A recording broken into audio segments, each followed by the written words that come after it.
10:13. Seguimos con más aquí en A Tu Salud, la revista. Para conocer si el peso es una variable diagnóstica de la composición corporal, es decir, si pesa lo mismo, por ejemplo, la grasa que el músculo, si tienen el mismo volumen, vamos a hablar con una experta. Me refiero a la doctora Livia Machado. Ella es pediatra especialista en nutrición clínica y deportiva. Un tema que no solamente ayuda a papá y a mamá con respecto al peso de sus muchachos, sino para nosotros también los adultos. Gracias por estar con Bueno, nosotros. María Laura, como siempre, un placer y encantada de que sigas trabajando en la academia, en la salud. Y bueno, de la mano de ustedes que Amén. representan la Así es. ciencia. A ver, la gente no tiene diferencia o no tiene muy claro de lo que es lo que indica el peso de la balanza y lo que realmente debería ser el peso equilibrado, balanceado, con la justa proporción de masa magra, masa muscular y de lo que es la grasa corporal. ¿Nos puedes orientar en este Sí, sentido? bueno, el peso ha sido como muy perseguido durante los últimos tiempos, pero realmente es una variable bastante buena en lo que es el estudio epidemiológico a nivel poblacional, a nivel de campo, porque es una variable fácil de tomar, no necesita un entrenamiento significativo y podemos de alguna manera extraer de la población los pacientes que tienen riesgo o la población en exceso o en déficit y evaluarlo. Evidentemente, el peso es una variable y es muy claro que se sepa de dimensión corporal, no de composición. Entonces, bueno, ahí podemos ver cuáles son los pacientes de alto riesgo y evaluarlos de alguna manera desde el punto de vista individual. Pero el peso a nivel clínico deja de tener valor porque de alguna manera estamos llegando tarde. Porque hay personas que pueden tener peso adecuado y tener una adiposidad Por alta, ejemplo, por ejemplo, personas que sean de talla baja o personas que tengan talla promedio o personas que tengan una adiposidad importante sin llegar a rango de obesidad. yo no puedo pretender tener el mismo peso que tenía hace exactamente 25 años atrás cuando yo no hacía ejercicios y de repente yo pesaba 56 kilos y ahorita peso 61, pero resulta que tengo mucha más masa muscular y el músculo, pues, indiscutiblemente pesa Bueno, más. afortunadamente en tu caso, que siempre has sido una persona pro actividad física, Ujú. si uno coloca en un recipiente una cantidad de músculo y coloca en el mismo recipiente una cantidad de grasa igual, vas a ver que el músculo pesa significativamente más. Entonces, muy probablemente, por eso digo que llegamos tarde, porque cuando llegamos a rango de obesidad es porque esa persona tiene una adiposidad muy alta y no solamente eso, sino probablemente tenga una infiltración grasa. Entonces, bueno, el peso ha sido muy cuestionado en los atletas, porque los atletas tienen alta musculatura y tienen baja grasa corporal, en los adultos mayores, porque los adultos mayores pierden esa mineralización y entonces empiezan a tener disminución de peso, pero no asociada ni a masa muscular ni a masa magra, sino, perdón, a masa grasa, sino la misma sarcopenia.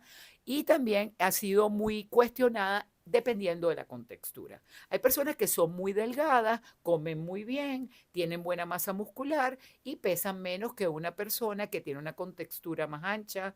Por ejemplo, los anglosajones o las personas de la parte norte del mundo tienen una contextura generalmente más ancha, pesan más y eso no significa que estén mejor en su composición corporal, sino que su estructura ósea es más grande. Sí, entonces, ¿cuál debería ser la información de valor o en este caso, tanto el paciente, la persona, como el médico, que deben buscar al momento de evaluar a ese paciente para saber si su masa muscular está bien, si su masa grasa está en los niveles que debe, independientemente de su apariencia o lo que dice la balanza? Bueno, la evaluación nutricional es un poco de preguntas y también la parte de la valoración clínica.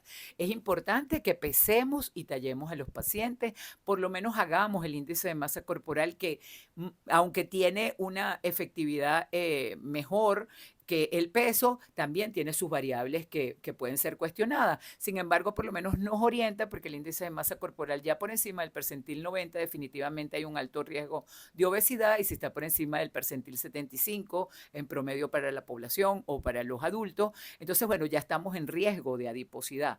Pero sí es importante evaluar al paciente, medir las circunferencias, es fundamental medir sobre todo en nuestra población latinoamericana la circunferencia de cintura, porque nosotros en Latinoamérica Latinoamérica tenemos muy alto riesgo de aumentar lo que es la grasa central y por ende tenemos más riesgo de lo que se llama ahora síndrome cardiorrenometabólico y por eso debemos de alguna manera evaluar al paciente de manera integral. Si tenemos un paciente que tiene un peso adecuado pero no hace actividad física, tiene a tener actividades sedentarias y come mal, esa persona tiene alto riesgo de adiposidad. No vamos a esperar a que esté obeso.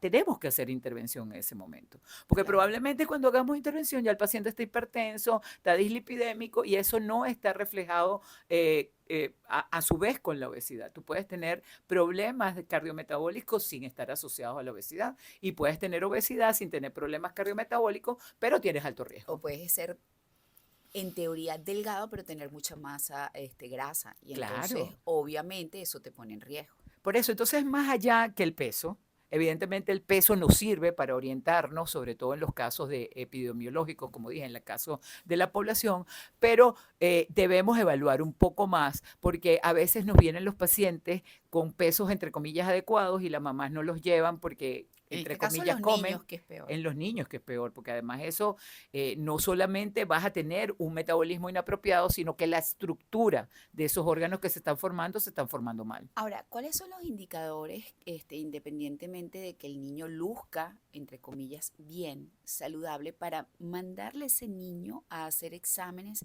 de cómo están sus lípidos en sangre, por ejemplo? Bueno, si el niño tiene un factor de riesgo familiar, o sea, si sus padres tienen alguna enfermedad cardiovascular, su madre menos de 55 años o su padre menos de 60, debemos hacerle un punto de corte a los 3 años. Si hay algún antecedente de enfermedad de lípidos, de esas hipercolesterolemias o dislipidemias familiares, debemos hacerlo inclusive en el momento del Claro, nacimiento. porque finalmente, no, y 4 o 5 años, si ese niño come lo mismo que comen sus papás y sus papás son enfermos y tienen riesgo cardiovascular, yo creo que se pudiera inferir que ese niño debe ser controlado porque el niño no come algo distinto de lo que come papá y mamá en casa a Sí, ciertas edades, ¿no? claro, y sobre todo a los 3 años los papás como pierden un poco el control de la alimentación y después de los 3 años ya el niño sale de casa, Mm. va al preescolar y entonces ya realmente los valores de lípidos, los valores de tensión arterial son realmente proyectables desde el punto de vista de lo que puede ser a futuro.